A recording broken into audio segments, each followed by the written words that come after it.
E aí, bem-vindo de volta. Hoje o convidado é o Anderson Nicolau, preparador físico com anos de experiência tanto no Brasil quanto no exterior também, e atualmente é o preparador físico do BD Pathum United da Tailândia. Vamos conversar sobre os desafios da sua carreira, sobre os treinos que os jogadores atualmente fazem com outros preparadores físicos fora dos seus clubes e muito mais. Então, se você ficou curioso, fica ligado aí e vamos pro vídeo.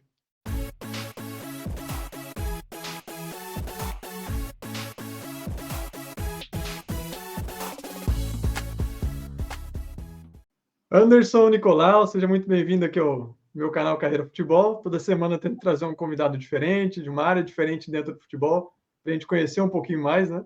E hoje você é o grande convidado, seja muito bem-vindo. E eu gosto de começar perguntando sobre a sua formação acadêmica, né? O que você estudou e onde você estudou também, para quem está assistindo, te conhecer um pouquinho melhor. Prazer, Renata, falando contigo aí, falando com todos aí do Carreira Futebol.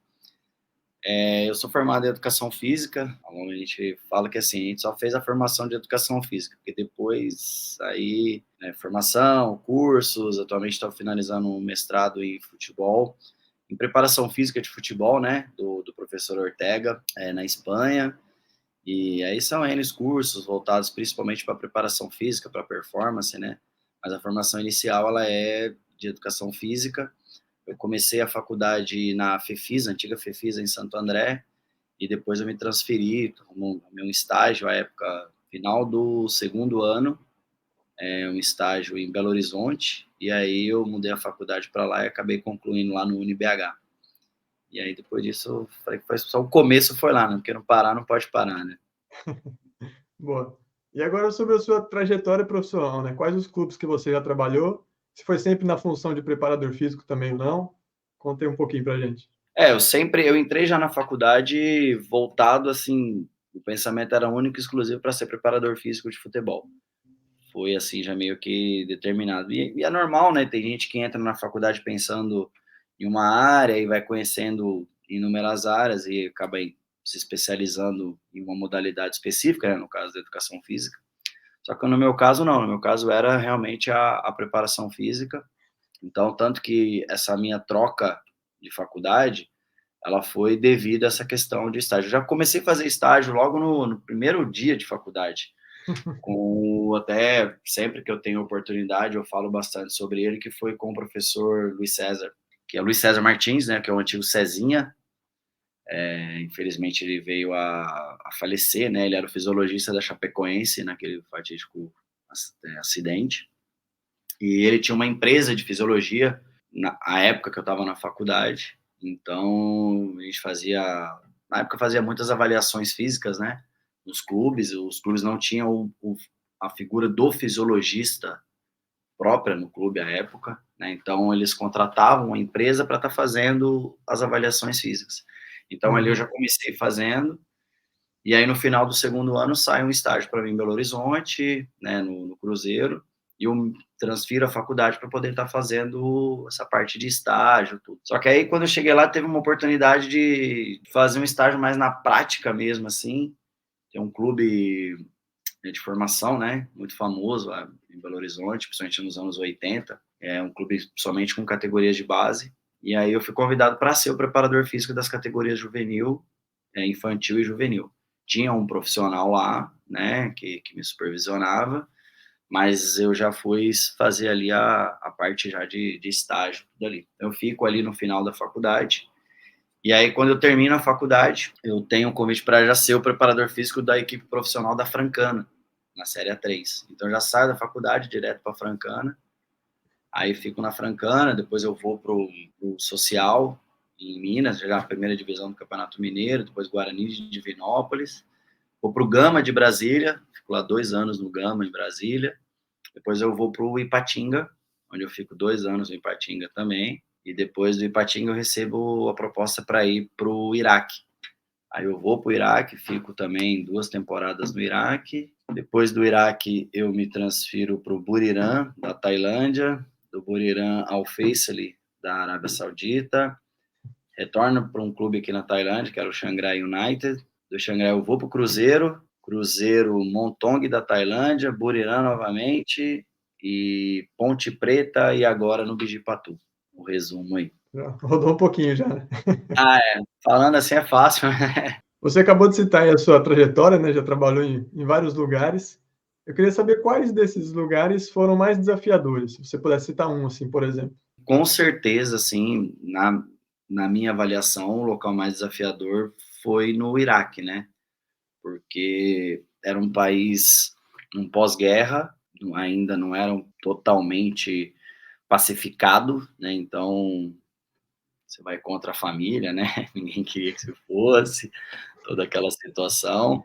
E era a minha primeira experiência também, né, no exterior. Então, Uhum. além de ter um país com essas condições, uma adaptação de ser a primeira vez trabalhando fora do país. Então, eu acho que trabalhar no Iraque, para mim, assim, foi a coisa mais desafiadora, porque envolvia, não era só o trabalho, o treino, pensar no treino e pensar no jogo, não, tinha muitas outras situações e variáveis que você tinha que todo dia realmente era diferente, então foi uma experiência, assim, de vida, né, muito bacana, e eu acho que acrescentou muito na minha carreira, como profissional, como pessoa, mas acredito que a passagem pelo Iraque foi a mais desafiadora, com certeza.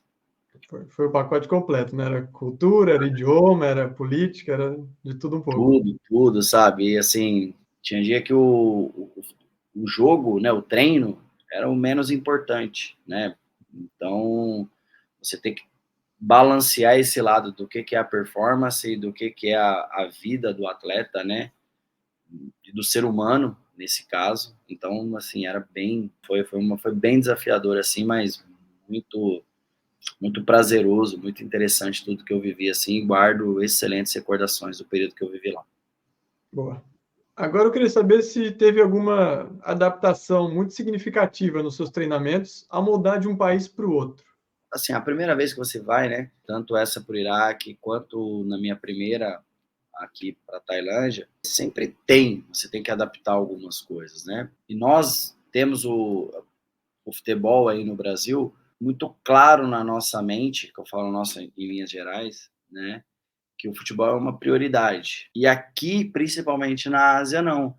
Os atletas, Hum, eles, obviamente, que eles treinam, se entregam, querem vencer, tudo, mas o futebol não é a primeira opção, sabe, de vida, né? Então eles têm outros valores em cima disso daí.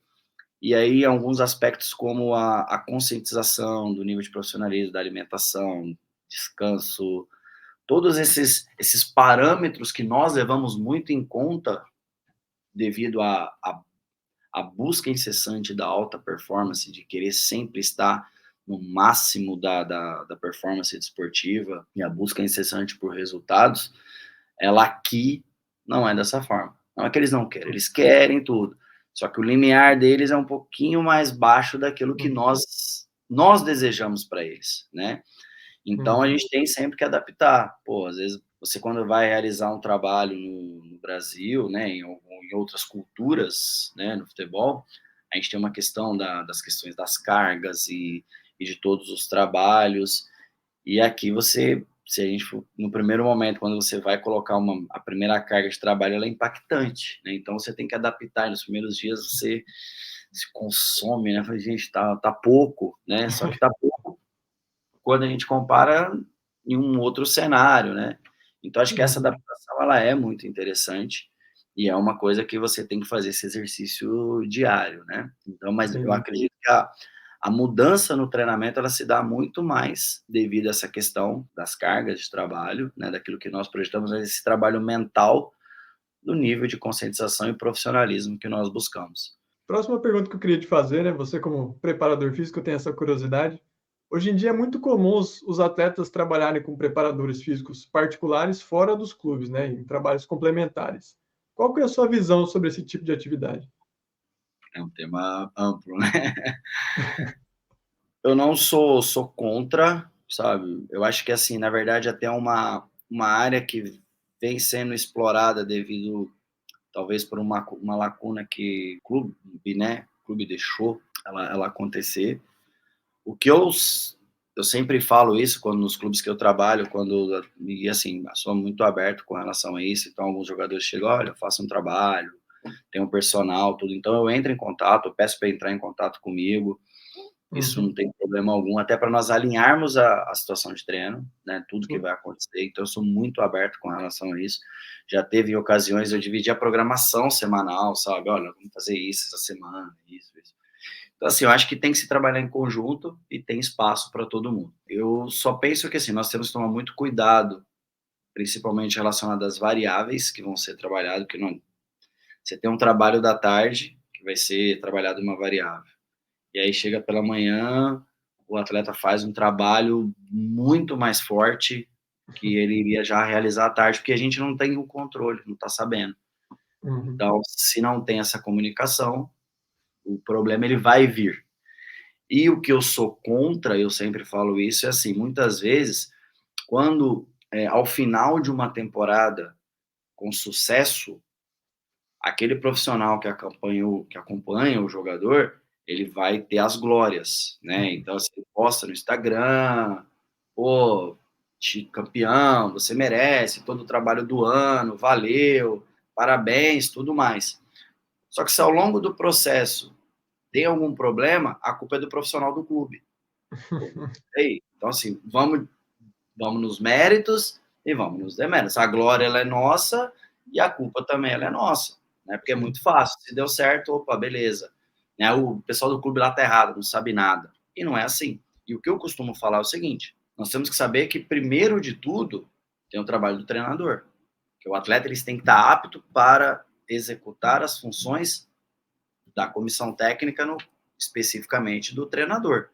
Então, é muita pretensão. Nós queremos performar um atleta e tudo mais, a fazer algumas situações. Eu não estou entrando no mérito de valências e variáveis e algumas outras coisas, claro que aqui é um bate-papo mais curto.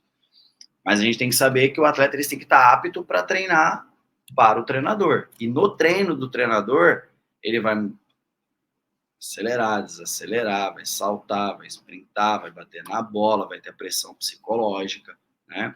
Eu costumo falar por isso porque às vezes tem alguns atletas, principalmente quando atletas que às vezes estão com alguns problemas, ou tá ali no RTP, o atleta fica lá 15 dias, não, que eu fiz um trabalho, eu tô sem dor nenhuma. Pô, beleza, você não tá com dor, você tá fazendo algum tipo. Só que quando eu venho pro primeiro trabalho do treinador, arrasta, pega, vai, não sei o que, contato, tá? Aí começa a ter a dor. Ah, o pessoal do clube fez o trabalho errado. Não. Existem essas valências que ela é inerente do futebol. Sim. Então, eu acho que é um trabalho muito bacana, que se bem feito, super apoio, eu acho muito bacana, entendeu? Muito legal mesmo, e pode ser realizado, pode ser desenvolvido, desde que ele seja muito alinhado com o profissional do clube, entendeu? A comunicação é a chave. Total. Se não tiver comunicação, a probabilidade de um problema aparecer, ela é muito maior. Agora eu queria te perguntar quais foram as principais lições que você aprendeu, né, no decorrer da sua carreira como preparador físico e como que essas lições elas, né, influenciam a sua forma de trabalhar atualmente? Lições eu tive um grande professor, falecido, Dudu Silva, né, o Eduardo Silva, preparador físico, e o Dudu quando nós conversávamos muito, né, e tinha algumas questões que eram as questões de ler o ambiente, sabe? De, às vezes, você, como preparador físico, ter que acalmar o ambiente, né, num momento caótico, principalmente essa nova geração, né, que hoje existe com as redes sociais, Instagram, a velocidade das coisas e a pressão que ela exige, né? Então, nós muitas vezes temos que ler esse ambiente e tentar intermediar muitas coisas que ali estão. Agora eu queria te perguntar qual que é o momento mais marcante da sua carreira até hoje? Profissionalmente falando, acho que assim, o que marcou muito para mim foi ter participado do título da Copa do Brasil, principalmente de 2018. Assim, aquele momento que tudo que foi feito valeu a pena, né? Então, assim, acho que é um máximo, assim, você saber tantas coisas que estavam envolvidas, tudo que estava por trás. O dia ali, aquela noite, né? Ela não vai ser esquecida nunca, assim. A gente vai falando e vai se acomodando, né, vai indo para trás. Eu fico me Normal. policiando aqui também. 10h45 da noite, então. Agora eu queria saber quais conselhos você daria ali pro Anderson Nicolau, jovem em começo de carreira. As relações pessoais, né? evoluir, investir muito nelas, sabe? Os cuidados sempre com o próximo passo, né, no que se refere ao próximo passo da carreira.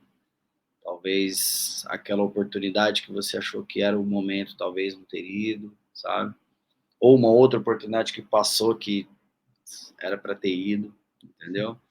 Então, acho que, assim, essa questão, além, claro, né, que isso a gente tenta fazer sempre, que é a continuidade dos estudos, tá sempre aberto a algumas coisas, mas acho que as relações interpessoais e pensar minuciosamente em cada passo da carreira um pouquinho mais, não agir somente pela emoção, porque às vezes a gente acaba agindo pela emoção, aí eu falaria para ele pensar um pouquinho mais. Muito bom. Bom, fechamos essa parte mais profissional. Vamos agora a algumas curiosidades sobre você, principalmente relacionadas ao futebol. Primeira pergunta é a clássica: qual que é o seu jogador preferido? Ah, Ronaldo, fenômeno. Acho que é o mais respondido aqui, Ah, disparado. não, isso aí para principalmente né, da minha geração, assim, o cara fazia era absurdo, tinha como. E assim, a história dele, né, de fora, parar de jogar, Superação. superação e voltar e ser o cara ainda. O que ele fazia era absurdo. Esse aí esse aí não tem como, não. E qual que é a sua jogadora preferida? A Cristiane, sabe, da Cristiane. Boa. Agora, qual que é o estádio que você mais gostou de conhecer até hoje? Ah, tem dois, assim.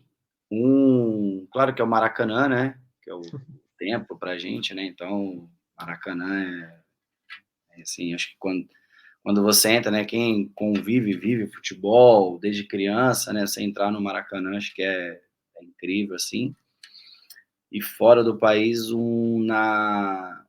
quando a gente foi jogar uma Copa da Ásia, que é um estádio na faixa de Gaza. Estar ali, né, toda a atenção que envolvia isso, a gente tô falando de há 8 anos atrás. Então, Uhum. assim, foi bem marcante, assim, fazer um jogo de futebol ali na região, foi bem marcante. E um estádio que você sonha em conhecer um dia? Acho que Wembley não conheço. O Wembley, famoso Wembley. famoso Wembley, histórias. Qual é o seu filme preferido? Acho que rapaz, aí você vai ter que cortar, viu? Porque são várias, assim. Filme é difícil, porque assim, eu gosto bastante, são vários, assim, mas acho que eu vou mudar de novo, Renato. Não é hoje. São vários, assim, mas eu ficaria com dois, assim, que são trilogias, que é o De Volta para o Futuro e Poderoso Chefão. São Dois clássicos.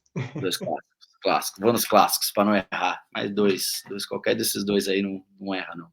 Agora eu queria saber qual que é o seu esporte preferido depois do futebol. Para praticar ou para assistir? Essa praticar a gente não pratica muito, né? O futebol, basicamente, a gente não pratica. Então, assim, para assistir, principalmente o atletismo. O Alguma atletismo. prova específica? 100 metros. Emocionante. É emocionante, é. E um atleta preferido, mas também não vale ninguém do futebol. Aí, e o Zambolt. Já imaginei que vinha essa resposta aí. Não, caras como ele, Michael Phelps, assim, são caras incríveis, assim, né? Qual superpoder você gostaria de ter? Curar as pessoas, né? Doenças, essas coisas, acho que seria só não sofrerem com essas coisas. Ótima resposta. Próxima pergunta: qual o melhor time que você já viu jogar? Você vai me criticar aí porque eu não dou resposta em uma só, cara, mas é porque eu acho que são fases, né? E é difícil, por exemplo, quem ama, estuda futebol, em uma resposta dessa você não pode deixar a seleção de 82 fora, né? Só que eu não vi, eu vi tapes, e por tapes era um absurdo. Mas aí a gente pode falar, mas naquela os caras não corriam tanto, não, mas da época eles eram os melhores. Sim. Aí do que eu pego na minha geração, assim, quando eu tenho mais entendimento, eu acho que você tem fases, assim, sabe? Desculpa alongar um pouquinho, eu sei que é um bate-pronto, mas é porque Não, fica à para mim, vontade. é um pouco difícil, assim, porque quem se recorda do Palmeiras de 95 era uma equipe fantástica, fantástica. Aí depois você tem o Corinthians ali de 98, 2000. Os caras jogavam, os caras decidiam o jogo a hora que, sabe, era absurdo. Né? E aí você vê um pouquinho mais à frente o Cruzeiro de 2003, era assim sensacional, algo fantástico de se ver. Ganhou tudo, né? Ganhou tudo. Depois você tem o Barcelona do Guardiola, não tem como falar do futebol e deixar esse time fora, né? O que o Flamengo de 2019 fez foi fantástico, sabe? Uhum.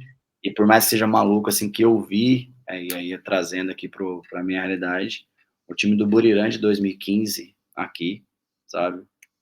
Foi um time que não perdeu nenhum jogo no ano dentro do país, sabe? Foram internamente foram 5 competições e ganhou as 5, sabe? Era assim, dava até vergonha de falar, sabe? A pessoa, né, postar em rede social, as pessoas falavam que era jogo assim a 3, 4, pô, parece que aí não tem futebol, sabe? Mas não, era assim, era absurdo, tanto que os caras tinham uma conexão e dava tudo certo, assim, sabe?